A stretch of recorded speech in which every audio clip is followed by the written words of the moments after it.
ನಮಸ್ಕಾರ ಸರಿತಾ ಲೈಫ್ ಸ್ಟೈಲ್ಗೆ. ಇವತ್ತು ಆದ್ಯಂದು classical ಡ್ಯಾನ್ಸ್ದು program ಕೊಡ್ತಾ ಇದ್ದಾಳೆ ಕಲಾಮಂದಿರದಲ್ಲಿ. ಅವರಮ್ಮ ಡ್ಯೂಟಿಯಿಂದ ಬಂದಮೇಲೆ ನಾವು ಕರ್ಕೊಂಡು ಹೋಗ್ತಾ ಇದ್ದೀವಿ. ತರುಣ್ ಸ್ವಲ್ಪ ಕಾರಿಗೆ ಧೂಳಾಗಿತ್ತು, ಹಂಗಾಗಿ ನೀರು ಬಿಡ್ತಾ ಇದ್ದಾನೆ ಅವ್ರ ಚಿಕ್ಕಪ್ಪನ ಕಾರ್ಗೆ. ಒಳಗಡೆ ಹೋಗೋಷ್ಟರಲ್ಲಿ ತುಂಬ ಮಕ್ಕಳು ರೆಡಿ ಆಗಿಬಿಟ್ಟಿದ್ರು. ಅವ್ರ ಪೇರೆಂಟ್ ಎಲ್ಲ ಅಲ್ಲೇ ಉಳ್ಕೊಂಡಿದ್ರಂತೆ. ಬೆಳಗ್ಗೆ ಒಂದ್ಸಲ ರಿಹರ್ಸಲ್ಗೆ ಹೋಗಿದ್ದ ಮಕ್ಕಳೆಲ್ಲ ಅಲ್ಲೇ ಉಳ್ಕೊಂಡು ರೆಡಿ ಆಗಿದ್ರು. ನೋಡಿ, ಒಂದೊಂದು ಮಕ್ಕಳು ಒಂದೊಂದು ಪೋಸ್ ಕೊಡ್ತಾ ಇದ್ದಾರೆ ಖುಷಿ ಖುಷಿಯಾಗಿ. ತುಂಬ ಚೆನ್ನಾಗಿ ಮಾಡ್ತಾ ಇದ್ದಾವೆ. ಒಂದು ಮಕ್ಳಕ್ಕಿಂತ ಒಂದು ಮಕ್ಕಳು ನೋಡೋಕ್ಕೂ ತುಂಬ ಚೆನ್ನಾಗಿ ಕಾಣ್ತಿದ್ದಾರೆ. ಆದ್ಯನ್ ಇವಾಗ ಕರ್ಕೊಂಡು ಬಂದಿರೋದ್ರಿಂದ ಮೇಕಪ್ಪಿಗೆ ಕರ್ಕೊಂಡು ಹೋಗಿದ್ದಾರೆ ಫೇಸ್ದು. ಈ ಬ್ಯಾಚು ಫಸ್ಟ್ ಡ್ಯಾನ್ಸ್ ಇದೆ, ಹಂಗಾಗಿ ಅವ್ರು ರೆಡಿಯಾಗಿ ವೆಯ್ಟ್ ಮಾಡ್ತಾ ಇದ್ದಾರೆ. ಆದ್ಯಂದು ಫೇಸ್ ರೆಡಿ ಆದಮೇಲೆ ನಾವು ಮಿಕ್ಕಿದ್ದು ಸ್ವಲ್ಪ ರೆಡಿ ಮಾಡಿಕೊಡ್ಬೇಕು.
ಈ ಮಗು ಗೆಜ್ಜೆ ಬೀಳಿಸ್ಕೊಂಡ್ಬಿಟ್ಟು ಅವ್ರನ್ನ ಅಮ್ಮನ್ನ ಹುಡುಕ್ತಾ ಇದ್ದಾಳೆ. ಅವ್ರಮ್ಮ ಎಲ್ಲೋ ಹೋಗಿದ್ರು, ನಾನೇ ಗೆಜ್ಜೆ ಕಟ್ಕೊಟ್ಟೆ. ಆಯ್ತು ಅಳ್ಬೇಡ ಸುಮ್ಮನೆ ಇರು ಅಂತ.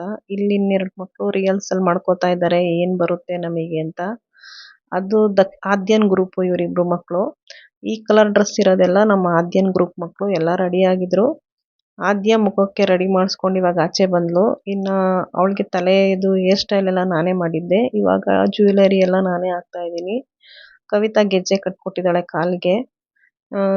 ತುಂಬ ಚೆನ್ನಾಗಿ ಕಾಣ್ತಾ ಇದ್ಲು ಆದ್ಯ. ನಾವು ಎಲ್ಲ ಆದಮೇಲೆ ಒಂದೆರಡು ಪೋಸ್ ಕೊಡಪ್ಪ, ಯಾವುದಾದ್ರೂ ಒಂದೆರಡು ಅಂತೇಳಿ ಫೋಟೋಸ್ನ ತೆಗೆದುಕೊಂಡ್ವಿ. ನಿಜವಾಗ್ಲೂ ಹೇಳ್ಬೇಕು ಅಂದರೆ ಕವಿತಾ ತುಂಬ ಕಷ್ಟಪಟ್ಟಿದ್ದಾಳೆ. ಅವಳು ಕಂಪ್ನಿಗೆ ಹೋಗಿ ಡ್ಯೂಟಿ ಮುಗಿಸ್ಕೊಂಡು ಬಂದು ಅವ್ರು ಹೇಳ್ದಾಗೆಲ್ಲ ರಿಹರ್ಸಲ್ಗೆ ಕರ್ಕೊಂಡು ಹೋಗಿ ಅವಳು ನಿಜವಾಗ್ಲೂ ತುಂಬ ಕಷ್ಟಪಟ್ಟಳು, ನಾನೇ ನೋಡಿದ್ದು. ಜೊತೆಗೆ ಇದರಲ್ಲಿ ಆದ್ಯ ಒಂದು 100ಕ್ಕೆ 60 ಭಾಗ ಕಲ್ತಿದ್ದಾಳೆ ಚೆನ್ನಾಗಿ. ಅದು ಯಾಕೆಂದರೆ ಅವಳು UKG ಸೇರ್ಕೊಂಡಿದ್ದು. ಇವಾಗ ಅವಳು ಫಸ್ಟ್ ಸ್ಟ್ಯಾಂಡರ್ಡ್ ಕಂಪ್ಲೀಟ್ ಆಗ್ತಾ ಬರ್ತಾ ಇದೆ. 1 ವರ್ಷಕ್ಕೆ ಅಷ್ಟು ಚಿಕ್ಕ ಮಗು ಇಷ್ಟು ಕಲ್ತಿದ್ದಾಳಲ್ಲ, ಖುಷಿ ಆಗುತ್ತೆ. ಈಗ ಅವಳದೇ ಪ್ರೋಗ್ರಾಮ್ ನೋಡೋಣ.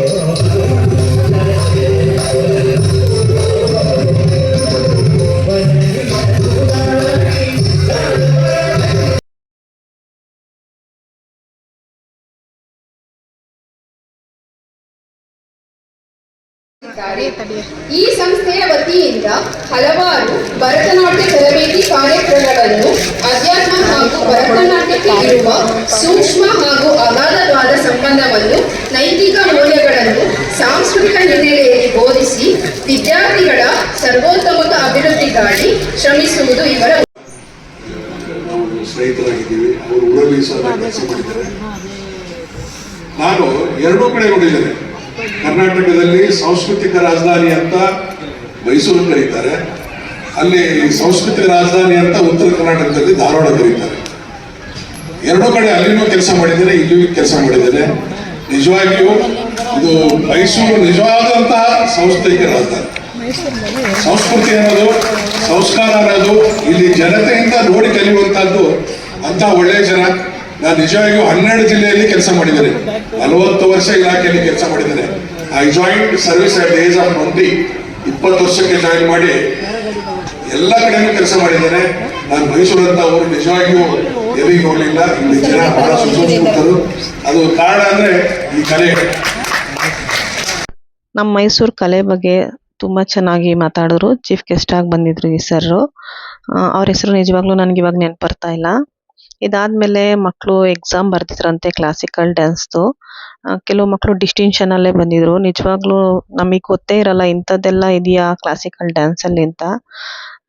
ತುಂಬ ಖುಷಿ ಆಗುತ್ತೆ ಮಕ್ಕಳು ಹೀಗೆ ಮುಂದೆ ಬರಲಿ ಅಂತ ನಾನು ದೇವರಲ್ಲಿ ಬೇಡ್ಕೋತೀನಿ.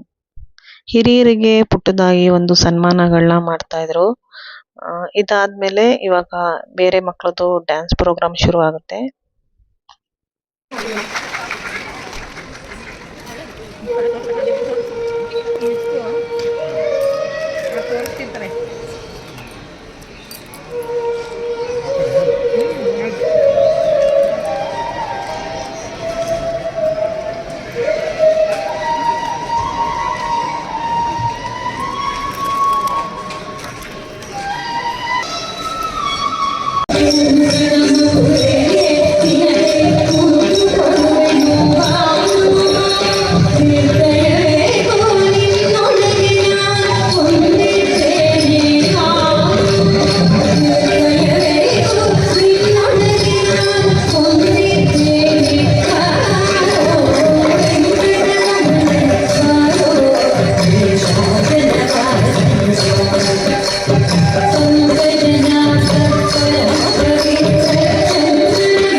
ಈಶನೇ ಕೈಲಾಸನಾಥನೆ ಕೃಪಾಕರನೆ ಭಯಹರನೆ ಶರಣು.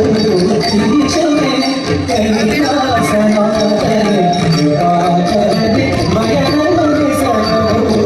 ಈಶನೇ ಕೈಲಾಸನಾಥನೆ ಕೃಪಾಕರನೆ ಭಯಹರನೆ ಶರಣು.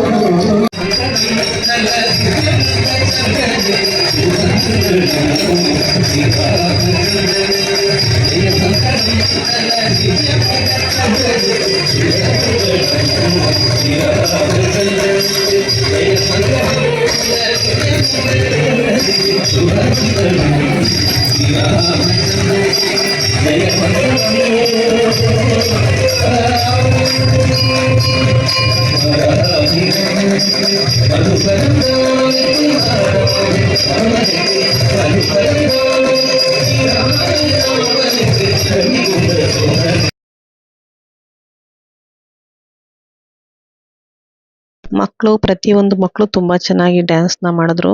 ಅದರಲ್ಲಿ ಲಕ್ಷ್ಮೀ ವೆಂಕಟರಮಣ ಸ್ವಾಮಿದು ಹಾಡಿಗೆ ನಮ್ಮ ಶಾನ್ವಿತನೂ ಡ್ಯಾನ್ಸ್ ಮಾಡಿದ್ಲು. ಅವಳು ಇದ್ದಾಳೆ ಈ ಡ್ಯಾನ್ಸ್ ಪ್ರೋಗ್ರಾಮಲ್ಲಿ. ಇದು ಬೆಳಗಿಂದು ಭಾನುವಾರ ಬೆಳಗ್ಗೆದು ವ್ಲಾಗು. ನಾವು ಇನ್ನೊಂದು ದಿನ ಬಂದು ಮಲಗ್ಬಿಟ್ವಿ. ಬೆಳಗ್ಗೆ ತರುಣು ಎಲ್ರಿಗೂ ಬ್ರೆಡ್ ಟೋಸ್ಟ್ ಮಾಡಿಕೊಡ್ತಾ ಇದ್ದಾನೆ. ಅವ್ರ ಅಪ್ಪನಿಗೆ ಯಾರೋ ತರುಣಿಗೆ ಸ್ವೀಟ್ಸ್ ಕೊಟ್ಟು ಕಳಿಸಿದ್ರು. ಅದನ್ನು ದಕ್ಷತಾ ಅದರಲ್ಲಿ ಸೋಂಪಾಪುಡಿ ಇದೆಯಾ ಅಂತ ಹುಡುಕ್ತಾ ಇದ್ದಾಳೆ. ಇವತ್ತು ಭಾನುವಾರ ಆಗಿರೋದ್ರಿಂದ ಸ್ವಲ್ಪ ಶಿಫ್ಟ್ ಕಾರು ಮರದ ಕೆಳಗಡೆ ನಿಲ್ಲಿಸಿ ತುಂಬ ಧೂಳಾಗ್ಬಿಟ್ಟಿತ್ತು. ಇವಾಗ ಎಲೆ ಉದುರೋ ಕಾಲ ಇರೋದ್ರಿಂದ ಯಾವುದೇ ಗಾಡಿ ಆದರೂ ತುಂಬ ಧೂಳಾಗ್ಬಿಟ್ಟಿರುತ್ತೆ. ನಾವು ಒಂದು ಫಂಕ್ಷನ್ಗೆ ಹೋಗ್ಬೇಕು. ಇವತ್ತು ಪ್ರಕಾಶು ಫ್ರೀ ಇಲ್ಲ ಮತ್ತು ಗಿರೀಶು ಫ್ರೀ ಇಲ್ಲ. ಹಂಗಾಗಿ ದಕ್ಷತನ್ನ ಕರ್ಕೊಂಡು ಹೋಗ್ತಾ ಇದ್ದೀವಿ.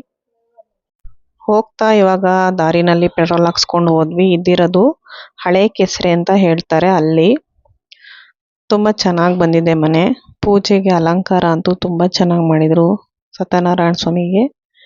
ಮನೆಯವರೆಲ್ಲ ಕೆಳಗಡೆ ಫೋಟೋ ಶೂಟ್ ಮಾಡಿಸ್ಕೊತಾ ಇದ್ರು, ಹಂಗಾಗಿ ನಾವೇ ಮಂಗಳಾರತಿ ಮಾಡಿದ್ವಿ. ಇನ್ನೂ ಒಂದಿಬ್ರು ಎಕ್ಸ್ಟ್ರಾ ಬಂದರು ಅಂತ ಅವ್ರಿಗೂ ಮಂಗಳಾರತಿ ಮಾಡಿಕೊಟ್ಟು ಅವ್ರಿಗೂ ಪ್ರಸಾದ ಕೊಟ್ಟು ನಾವು ಪ್ರಸಾದ ತಗೊಂಡು ಇವಾಗ ಮನೆ ನೋಡೋಣ ಅಂತ ನೋಡ್ತಾ ಇದ್ದೀವಿ. ಮನೆ ತುಂಬ ಚೆನ್ನಾಗಿ ಬಂದಿದೆ. ಇವರು ಬಂದು ನಮ್ಮ ತಾಯಿ ಇದ್ದಾಗಲೇ ಲಕ್ಷ್ಮೀಕಾಂತ್ ನಗರದಲ್ಲಿ ಇದ್ಲು ಕವಿತಾ, ಅಲ್ಲಿ ಎದುರುಗಡೆನೇ ಇದ್ರು. ಹಂಗಾಗಿ ಇವರ ನಮ್ಮ ಪರಿಚಯ ಸುಮಾರು 10 ವರ್ಷದ್ದು.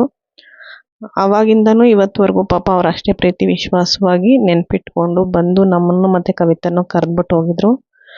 ಒಬ್ಬರು ಪ್ರೀತಿಯಿಂದ ಬಂದು ಕರೆದಾಗ ನಮಗೂ ಹೋಗಲೇಬೇಕಾಗಿರುತ್ತೆ. ಹಂಗಾಗಿ ನಾನು ಕವಿತಾ ದಕ್ಷತನ ಕರ್ಕೊಂಡು ನಾವು ಹೋಗಿದ್ದೀವಿ ಇವಾಗ ಪೂಜೆಗೆ. ನೋಡಿ ಎಷ್ಟು ಚೆನ್ನಾಗಿ ಪೂಜೆ ಮಾಡಿದ್ದಾರೆ. ಮನೆಯೂ ತುಂಬ ಚೆನ್ನಾಗಿ ಬಂದಿದೆ.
ಕೆಳಗಡೆ ಬಂದು ಮಾದೇವಿ ಅಕ್ಕನಿಗೂ ಪ್ರಕಾಶಣ್ಣ ಅವ್ರಿಗೂ ವಿಶ್ ಮಾಡಿ ಫೋಟೋಸ್ ತೆಗೆಸ್ಕೊಂಡು ಊಟಕ್ಕೆ ಬಂದ್ವಿ. ಊಟನೂ ತುಂಬ ಚೆನ್ನಾಗಿತ್ತು.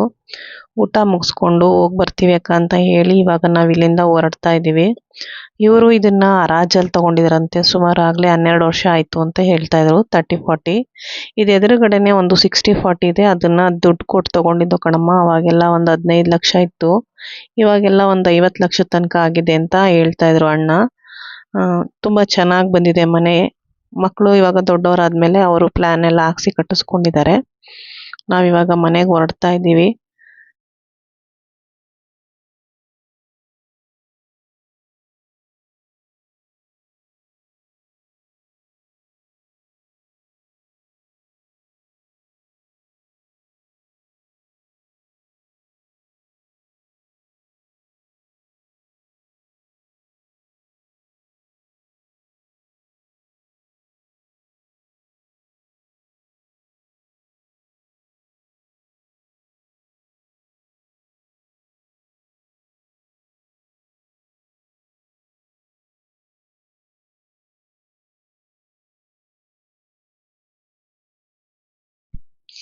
ನಾವು ಇವಾಗ ಮನೆಗೆ ಬಂದಾಗ ಕವಿತಾ ಇವತ್ತು ಬೆಳಗ್ಗೆ ಅವ್ರ ಮನೆ ಎದುರುಗಡೆನೇ ಇರುವಂತ ಒಂದು ಹಳಸಿನ ಮರದಲ್ಲಿ ಹಳಸಿನ ಬಿಟ್ಟಿತ್ತಂತೆ. ಅದು ಅಲ್ಲೇ ಹಣ್ಣಾಗಿತ್ತು. ಅದನ್ನ ತಗೊಂಬತ್ತೀನಿ ಕಣಕ್ಕ, ಮನೇಲಿ ಗಿರೀಶು ಇಲ್ಲ, ಬಾವ ಬಂದಿದ್ರೆ ಕುಯ್ಸಿ ಅಂತ ಹೇಳಿದ್ಲು. ಮನೆಯೆಲ್ಲ ಗಮ್ಮಂತಿದೆ ಅಂತೇಳಿ ಪ್ರಕಾಶು ಹಳಸಿನ ಕುಯ್ದು ರೆಡಿ ಮಾಡ್ತಿದ್ದಾರೆ. ನಿಜವಾಗ್ಲೂ ತುಂಬಾ ಸಿಹಿಯಾಗಿ ತುಂಬಾ ಚೆನ್ನಾಗಿತ್ತು ಹಣ್ಣು. ಎಲ್ಲರೂ ತಿಂದು ಖಾಲಿ ಮಾಡಿದ್ರು. Thank you. ಲೈಕ್ ಮಾಡಿ, ಶೇರ್ ಮಾಡಿ, ಸಬ್ಸ್ಕ್ರೈಬರ್ ಆಗಿ ಪ್ಲೀಸ್.